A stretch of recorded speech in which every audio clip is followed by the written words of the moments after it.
Hi, everyone. We're just waiting for our invitee, Catarina Ferreira. Oh, there she is, I think. Hi, Catarina. Hello, good morning. Good morning. Thank you for coming and joining this lab chat from Licrox, from the Licrox Instagram channel. Thank you for the invitation as well. Great. For choosing me to speaking here today. We're glad to have you. Okay, so hi everyone, I'm Berta Carreño. I work at ICFO for the Licrox project, and I'm here to introduce you Catarina Ferreira. She's a PhD student working at ICFO. She's in the group of Professor Dr. Jordi Martorell, working in organic nanostructure photovoltaics. And we're here to learn a bit more about herself and her work at Licrox and her life as a scientist. So, Catarina, can you tell us a bit about yourself, please? Like, where do you come from, your background? Yes, sure. So, I'm Portuguese. I come from a city in the north, which is called Braga. It's close to Oporto, for those interested in geography, let's say. Well, age, too old to tell that. No, I'm kidding. I'm 29. No, I'm kidding. I'm 29. I'm a PhD student now at ICFO, the Institute of Photonic Sciences in Barcelona, which is one of the partners of Licrox project. I have a background in physics, bachelor degree and a master degree in physics, both at University of Minho, which is in my hometown. And I'm currently here for 3 to 4 years now.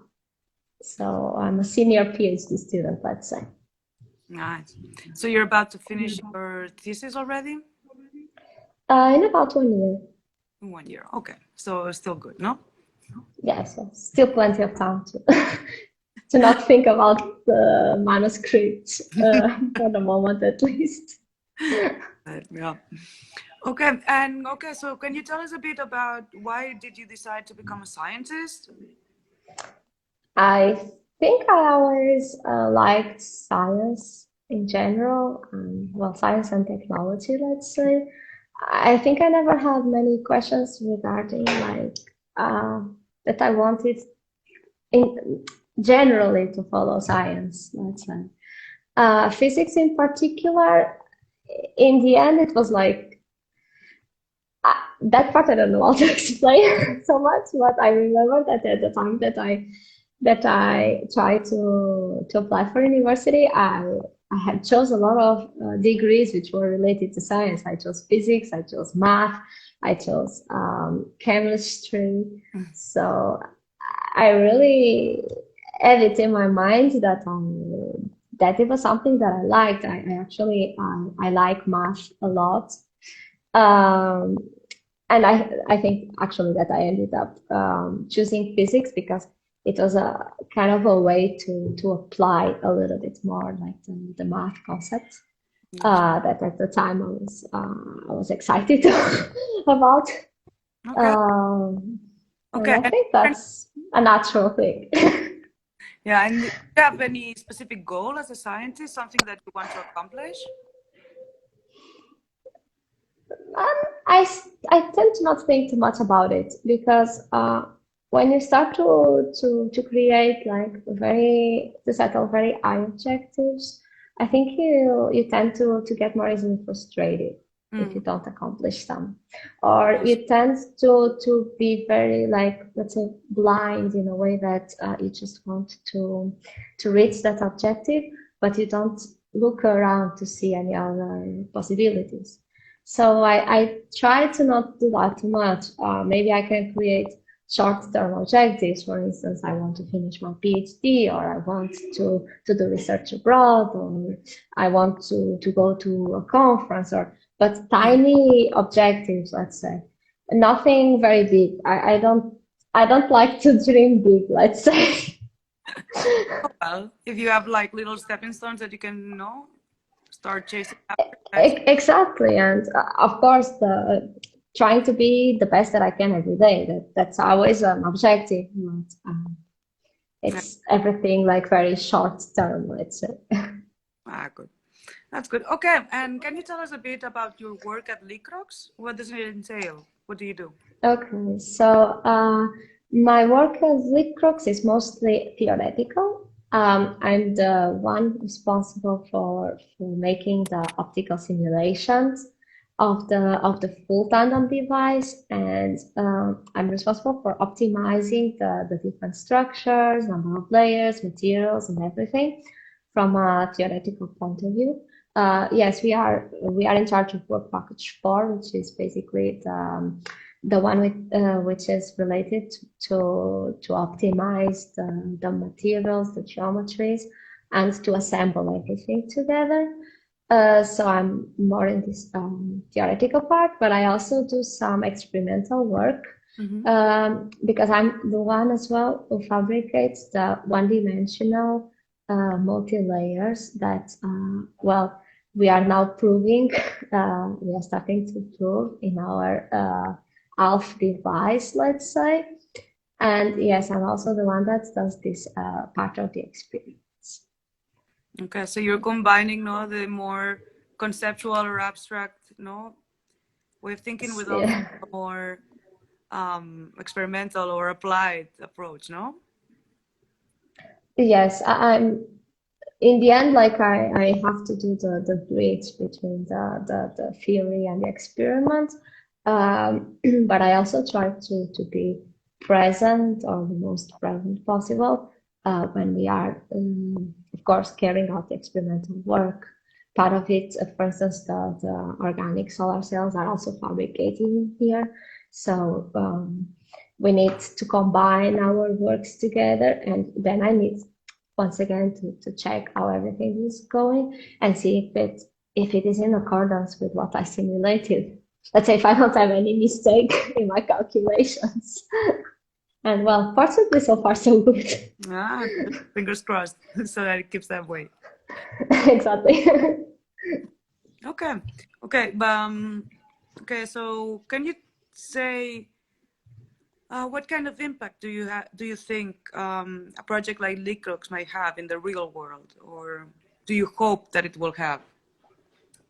I hope it will have a big impact for sure because in case we can have this tandem device, which is capable of both the water oxidation and the CO2 reduction, that could be a great step forward, like in the direction of the green, sustainable world. Mm-hmm. So I think the potential impact is big. I assume that after the project, there will still be the need to let's say improve the device from an industrial point of view. But I see it actually with a lot of optimism, I must say. Excellent. Okay. And do you think the work carried out at Licrox will help you progress as a scientist in your career? I think so. I think, first of all, I need to work as a team. We need to work as a team. We need to combine many different fields of expertise with multidisciplinary scientists. Because, for instance, I have a background in physics. There are some other colleagues in the project which have a background, for instance, in chemistry, in material sciences, and some others which probably come from a more like engineering side. So we need to combine all of this knowledge, and we need to learn how to work and how to communicate with everybody which has these different backgrounds, let's say. And so this is something that I think it will for sure make me grow as a scientist, and probably it will help me in the future, regardless of the path that I want to follow. I think I will be a little bit more prepared to, let's say, to to deal with every type of people. Let's say I would Yeah. be more able to maybe to speak to someone from material science or from engineering than I was probably before studying. Um, and yes, I also think that the fact that we have some deadlines, some objectives, some like a course of action, I think it also needs to. It's also important to create a sense of organization. So yeah, I need to manage my time. I need to manage my efforts, and I need to follow the path that was drawn to get to this objective. So I think it's also good because it shows me that I should focus and move towards like the objective. Yeah, the goal that you. Good, good. Okay, and can you tell us a bit about your day-to-day work at the Licrox project and how, for instance, you manage with all these different partners that that Licrox has? Okay. So, well, my work, as I said before, most of it is theoretical, is computational simulations. I have like a big computer here at ICO where I usually work. Fortunately, I can also connect from home, so I have some flexibility in that aspect. But I also come many times to the lab to perform the depositions of the multi-layers. And as I said, I have a colleague in my group which is taking care of the deposition of the organic sorry, the organic solar cells. Yeah, we have two branches of solar cells here. That's why Yeah. is in charge of depositing organic solar cells. And I also try to interact with him the most that I can to see how it works, to see like to combine my work with his work so we can basically gather what we know and put it together in something which is better. Then with the remaining partners, usually I talk with them in these general meetings that we have. We already had three, if I'm not wrong. And yes, of course, in these meetings, I try to get some ideas from what they are doing and how they how they talk, how they explain. We can ask them questions, they can ask us questions, and we can promote some type of dialogue. Okay. Great. And do you think these meetings will help, will bring up new scenarios or make the project grow? Or is just to keep track I of think the progress? no, I think so because we always share ideas in these meetings, and we have different perspectives on something. So, for instance, we can get to a meeting and show certain results that we initially are interpreting in a certain way, and maybe our partners say no because they have more experience in different parts, and they say no, no, look, it's possible that actually what is happening is something a little bit different. So of course we learn from it, yes. And it's a good way to share information and knowledge. I think so. Okay, great. Okay, now we're moving on a bit of your life outside the lab. I would like to invite also everyone participating in the live video. If you have questions, you can Oof. please send them over as comments. I'm sure we'll be happy to answer them. If I can. If you can, of course. Okay. So you said that you're for Portugal, so now you've worked as a scientist in both Portugal and Spain. Can you Yes. tell us a bit about being a researcher in both of the countries? Have you seen any difference that you, I don't know, thought were surprised you or were funny? Okay. Well, when I was in Portugal, I was a researcher in a public university, and now I'm a researcher in a researching institute. So I think this is already a big difference because when you are in a public university, all the time, let's say, spread between classes, students, a little bit of science, bureaucracy, a lot of bureaucracy. Um, and in a research institute, you can really focus more on what you have to do. Like you have, I feel that the fact that this is a research institute can provide me with better conditions to just think about what I have to do. I don't need to think like I need to use this experiment, but the professor which is going to assist me is giving me a class, or I want this material, but I don't have it because we need to sign some paper, but the paper needs to reach like 10 different people and I'm still waiting and I don't know where the paper is, but I need the materials and I cannot work. But I assume this is a reality more from an university in general. I imagine that in Spain, this will not be so different if you look at Probably. an university and not at a research institute.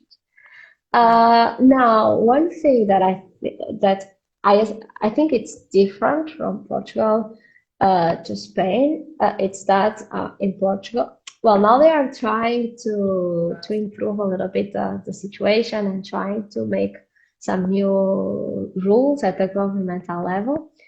But a researcher in Portugal doesn't, at least until a few time ago, in general, they were not receiving a contract of work. Mm-hmm. They were receiving fellowships of like 6 months, 9 months, maximum 1 year, where we would get, let's say, like a salary which uh, was like net and gross at the same time, let's say, because they didn't make any type of discount with it for like social security affiliation or anything. So we were in a regime where basically we didn't have like a big fixed contract, so it was a very unstable situation. But at the same time, we could not even like if we didn't take out of our money to like give directly to social security and say, look, I want to be affiliated and I want to pay like every month this amount of money. So I don't know if something happens, I can have like I don't know, I can have like a baja, I don't know the name Sí. in English. Yeah, you need to take a leave. A leave, yes, sorry. Or if I want to jubilate once I'm older, I don't have anything. So I think it's a very Yeah. difficult situation. But I think that the scientists in Portugal now are really making a lot of efforts to push this to governmental level because, Mm. well, it's a little bit complicated when you have a PhD. You receive less money than someone which is not qualified, and on top of that, you don't even make discounts for social security. So Yeah. Yeah, and you have short-term contracts. Yeah, it's a bad situation. yes, yes. So I think now they are working to make it better. Okay. They are making some efforts. I hope that in a few years I can say that at least in that part, Portugal is not so different than, let's say, the rest of Europe, Yeah. and that we actually have good conditions to make science in Portugal. Yeah. Yeah, hopefully. Okay. Well, linked to that, you said that when you were at university, you were part of the Physics Student Association. So I was Yes. wondering if maybe now you would like to also get involved in this way to help get better contracts and better conditions for Portuguese scientists. I don't know if that's. Well, there's at the time that I was leaving, there was already an association created at national level, which was, yes, precisely for researchers with fellowships. So I translated it for something like that, and I actually think they are the ones that are pushing more the situation. At the time, I was there still as a master's student, and I ended up not pursuing my science career in Portugal. So yes, I didn't think too much on that, but if I was there, probably I would like to be involved in that because I think they are doing a great job in pushing, let's say, the government to take some attitude. Uh, and I really think that they deserve the credit they have, and they deserve any help they can get. Unfortunately, since I'm a little bit far away, yes, it's usually what happens. We see that the problems are happening. We try to look for something better. We get that better thing, and we end up maybe forgetting a little bit about what was there before, what was the problem that made us leave, because, well, we found out that in the end it's not that difficult to solve that problem. Well, it's sad. Let's say it's bad for the country, but in the end, it's not. It's just a matter of moving, and there are plenty of countries which fortunately offer better conditions, at least at the moment. But I really hope that they can get better situation. Yeah. Well, fingers crossed, and yeah, a lot of work to do there. Yes, yes. Well, it's closer than it was, I don't know, 5 years ago. So I should also not. I should also say this, like that actually things are moving forward and the situation is getting a little bit better. So I think we should also point out the positive aspects. True, that is true. Okay. Oh yeah. Okay. Have you participated lately during your PhD or before even in any outreach activities? And if so, what did you enjoy about them, or what would you highlight from your experience? Yes, well, during the PhD, I have not participated so much because, well, here in Barcelona, they require at least that you speak Spanish, which is not a problem for me, but I'm always afraid that I can be asked some questions in Catalan, and that for me is still complicated. Uh, But in Portugal, yes, I used to participate in many outreach activities when I was in university. I participated in a bigger outreach project, which was like, it lasted around 1 year. It was not an European project, but it was founded by a Portuguese agency to promote outreach activities, basically, the Fundação Ciência Viva, if I'm not wrong. And yes, that one in particular was a big one. It lasted 1 year, and our objective was basically to go to schools and to meet high school students and to talk to them about a little bit of the basics of astronomy and solar astronomy as well. We did some observations, and in the end, I think it was a quite interesting project. Because in some schools they really developed very nice things. But I also participated in many smaller outreach activities. There's one-two-day fairs, or there's a science fairs, or sometimes when high school students were coming up to visit our university, I always tried to participate in this kind of activities, yes. I think the question had a second part, but I forgot it. Yeah, what thing did you enjoy the most about these kind of activities? Okay. Yes. What I enjoyed the most, in my case, I really liked when I was working with, especially with young children, because they were getting so excited about like every single physics effect that we were showing them. They were really getting very happy, and they were really excited. They were in this age where they like to ask questions and get answers, and suddenly we were showing them things that at the time they could not even understand or explain, and they were really fascinated with that. And I don't know, I felt it was a little bit rewarding to see them happy looking at science and curious about it. Yeah. Did you get any good ideas that you can apply to your work from them?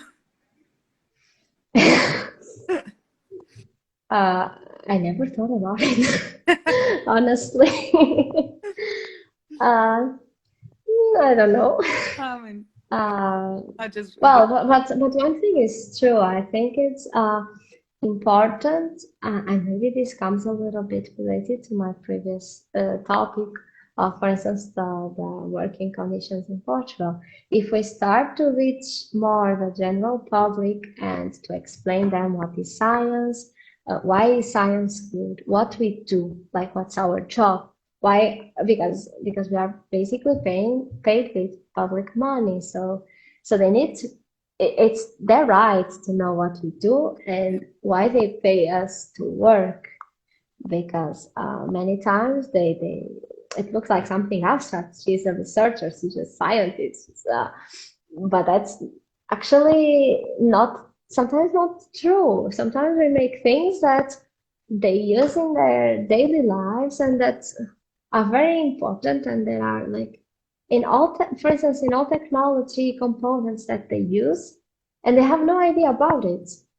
So I think it's very good that we can reach people, we can reach, let's say, the general public and tell them what we do and why we do, and I think if people start to have that perception, I think they will also start to understand that yes, we have some rights, and we have maybe we don't deserve to be, let's say, in such a bad situation, for instance, in terms of contracts or salaries. And I was talking before, like they would be more happy to help, because yeah. right now when it's something related to, let's say, to medicine, like I'm searching the cure for this disease, people are very willing to say, okay, take my money. uh, that's true, I think, in general, because everybody is afraid of getting sick, and everybody like wants, like, at someone around that got sick and that got a disease, and they want this person to have a better life or to find a cure for the disease he has. So I think this is very natural for people to say, yes, yes, sure. Even in this coronavirus situation, no, like in a record time, scientists made a vaccine. Yeah. But of course, that this involved like thousands of people working during many years in the background Hmm. until getting to the technology that allowed them to get this vaccine. And sometimes this part people don't understand. They just understand the part of like, oh, in 1 year we got a vaccine. This year was like sensational, but it was Yeah. not this year alone. It was like a work of maybe 20, 30, 50 years before. So Yes. even if you are doing something that at the first sight doesn't seem to be like the most breakthrough science or the most I don't know, the front end technology or the cure for like a disease, we should at least show people that we are moving in that direction, and all the work that we do combined is necessary to get to something good. That's true. Yeah, science doesn't happen in a vacuum. It takes a lot of people. Exactly. Yeah. Exactly. So Okay. we all need to to work together, and it's a little bit what like they sent us, no? Like I got where I am because I was in the shoulders of giants. Yeah. So it's a little bit this. It's a build up of knowledge, and all the background effort should also be rewarded, and maybe people should be more aware about it. So Hmm. yes, I think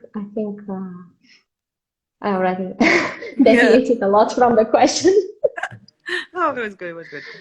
Okay. You asked someone that talks so much. There's no chance.